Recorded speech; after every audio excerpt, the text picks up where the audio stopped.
दूसरे परिवार से मिलने गए, वहाँ एक भी सदस्य नहीं, इसको क्या मानेंगे? देखिए मेरी जिम्मेदारी ये है, देखिए मैं जानता हूँ यार नवीन भाई तो परेशान, और ये बात आप भी जानते हो, और जब मैं पहुंचा हूँ तो मैंने वो बाइट भी सुनी है, एक चैनल के माध्यम से कुछ खबर आई, हालांकि मैं सिग्नल या उसके नेटवर्क न आने की वजह से मैं नहीं सुन पाया। जो बात मुझे समझ में आई कि वो परिवार नहीं मिलना चाहता, ये उसकी भावना है और उसको उसकी बेटे की भावना नहीं हो सकता हो। कुछ ऐसे नेता हैं जो उसको समझा रहे होंगे कि तुम मत मिलना, तुम उनको नीचा दिखा दो, अपमानित कर दो। सवाल ये नहीं, हम किसी के भी दुख में शामिल होने आए हैं। इसीलिए मैंने कहा, आपने जब बुलडोजर से किसी की माँ और बेटी को जला दिया गया और बुलडोजर चल गया, आप उस परिवार के उस बेटे से मिलने नहीं गए। उस बेटे को इस सरकार ने ठंड में नंगा किया था।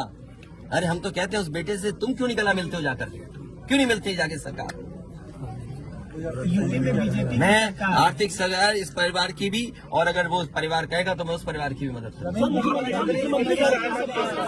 सरकार की तरफ से ये कहा जा रहा है कि न्याय हो रहा है, मगर यहाँ साफ साफ दिख रहा है जातिवाद हो रहा है। इसको किस तरीके से देखते हैं? सबका विकास की बात, इसीलिए मैंने कहा, देखिए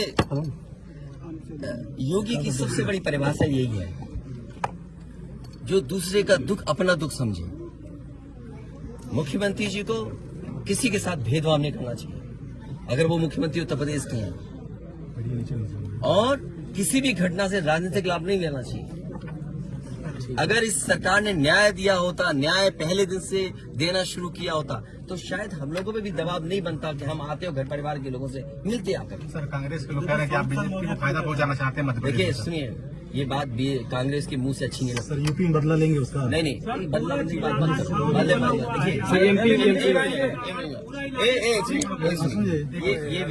ये विषय इसलिए मैं नहीं उठाना चाहता हूँ कि ये हमारे लिए देवरिया कांड बड़ा विषय है। इंडिया न्यूज और न्याय में संतुलन हो, थोड़ा सा आईडी नीचे, न्याय में संतुलन हो, ये सरकार की जिम्मेदारी है। देवरिया कांड मैंने पहले से कहा, ये समाज के लिए और मनोविज्ञान के लिए ये बड़ी चीज है कि आप समझें कि अगर एक परिवार के साथ घटना होती है तो दूसरे परिवार का मनोविज्ञान क्या होता होगा। और ये डीएम ने खुद कहा कि ये रिटेलिएशन में घटना हुई है, और शासन प्रशासन के लिए और न्याय के लिए ये बड़ी जिम्मेदारी है।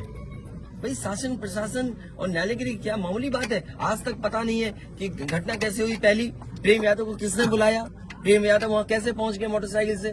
उन्होंने कभी जमीन ली, उनका भाई बेच रहा है। अब परिवार की बातें क्या मैं बोलूंगा जो मैं जानता हूँ, या आप जो जानते हैं, जो आप जानते हैं कि भाई परिवार जो था अगर जमीन बेच रहा है, एक भाई ने बेच दी जमीन, इन बातों को मैं कहूँ कि वो परिवार अपने भाइयों के साथ कैसा व्यवहार करता था, ये बातें मैं कहूँगा क्या?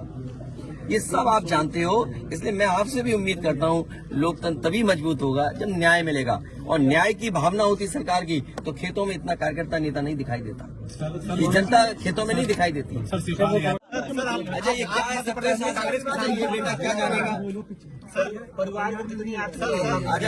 अच्छा ये बताइए, गाड़ी उठा ले गए, ये परिवार चाहता था कि हमें चाय पिला दे, हम इसके घर आए।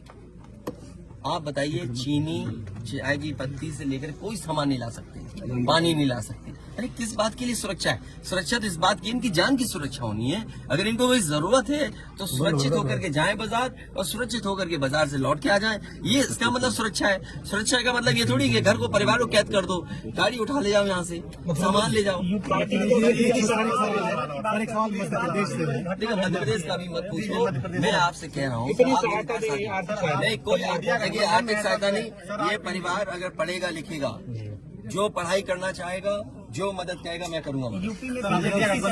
इस परिवार की हम मदद करेंगे, और मैं सरकार से कहूंगा कि अगर वो सरकार मदद करती है तो दोनों परिवार की मदद करें। सर जो इंडिया गठबंधन में मध्य प्रदेश